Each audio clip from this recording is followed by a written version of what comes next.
Let's just start with this. A jarring, kind of cryptic confirmation message. Something called Guardian AIX has just activated its protocols. Okay, so what is it guarding? And why is it activating now? That's the mystery we're about to unravel. Welcome, everyone. We're going to unpack that strange message, and trust me, it's a wild ride. We're going to connect a real, declassified CIA document from the height of the Cold War to a speculative, super high-tech blueprint for rebuilding civilization from the ground up with AI.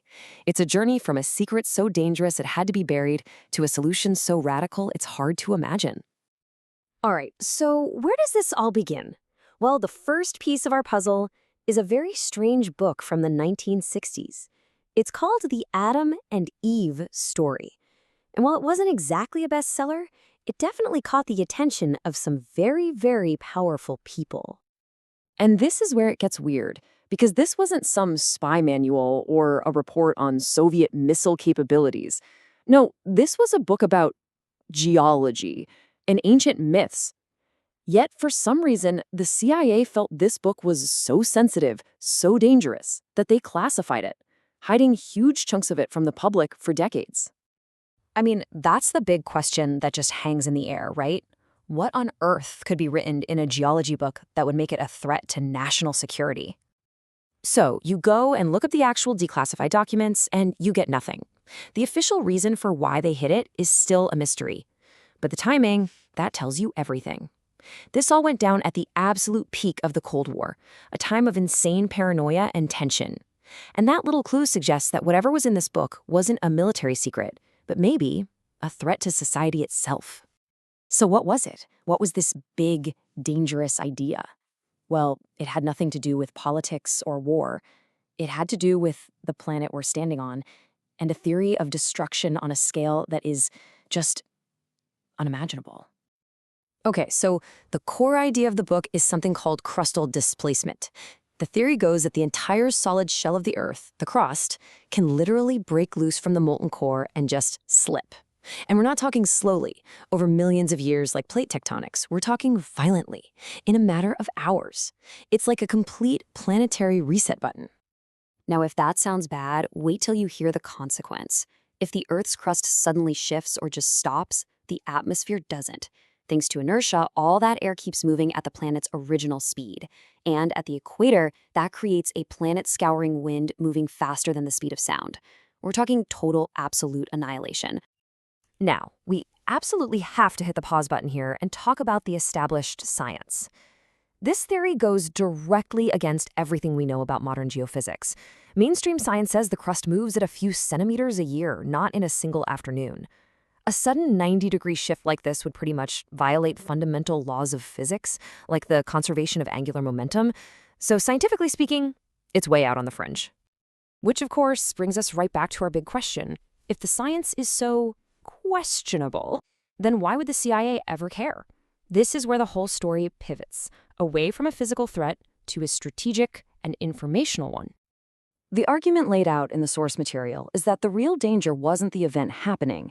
It was what would happen if people believed it was coming. It would just shatter the social contract. I mean, why would you go to work, pay your taxes, or obey any laws if you believed civilization had a built-in expiration date?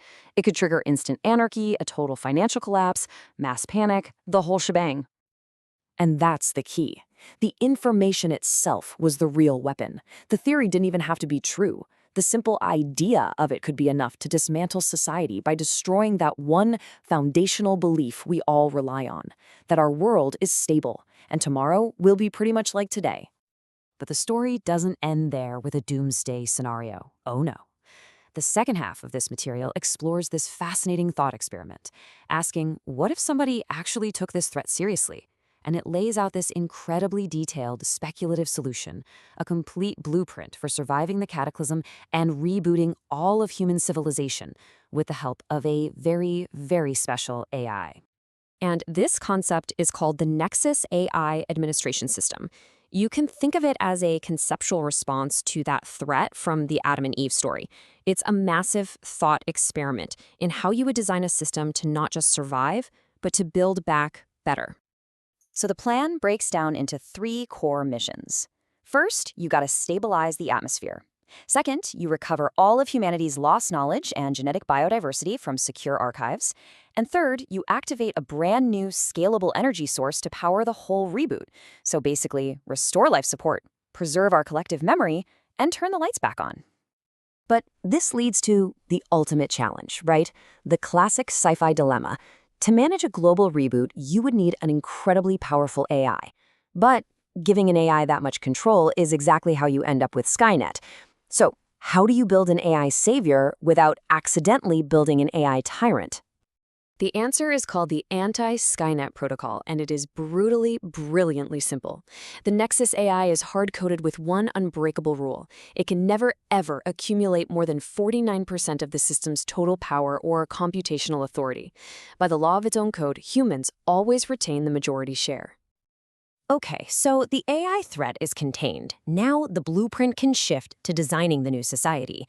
And it's one that tries to learn from the mistakes of the old world by putting a few radical new rules into place. First thing, no more megacities. The new world is built on something called harmony nodes. These are small, totally self-sufficient communities, and they're limited to about 500 to 1,000 people. And that size is deliberate. It's designed to force real human connection and accountability, to prevent the kind of anonymity that defined so much of the old world. And the core political idea is subsidiarity first. It's a fancy-sounding word for a really simple but revolutionary idea. Power is pushed all the way down. All decisions are made by the people they actually affect, at the most local level possible. This is designed to prevent a powerful, distant, centralized government from ever rising again. And who enforces all these rules? Well, not the main AI. That's the job of a second, totally independent AI called Guardian AI-X. Think of it as the system's ethical referee. Its only job is to watch everything, including the main Nexus AI, and make sure the rules are never, ever broken. It's the AI that watches the AI. And this entire civilization is guided by one prime directive, a single mission statement for all of humanity. It's all about learning from the catastrophic failures of the past to intentionally, consciously build a better future. It is a promise to never, ever forget. And that leaves us with one last big, provocative thought. From a suppressed CIA file all the way to a blueprint for a new world, the one central idea that keeps emerging is a hard limit on power. So it makes you wonder what would change in our world right now if every institution, every government, every corporation, every algorithm was run with a permanent 49% leash.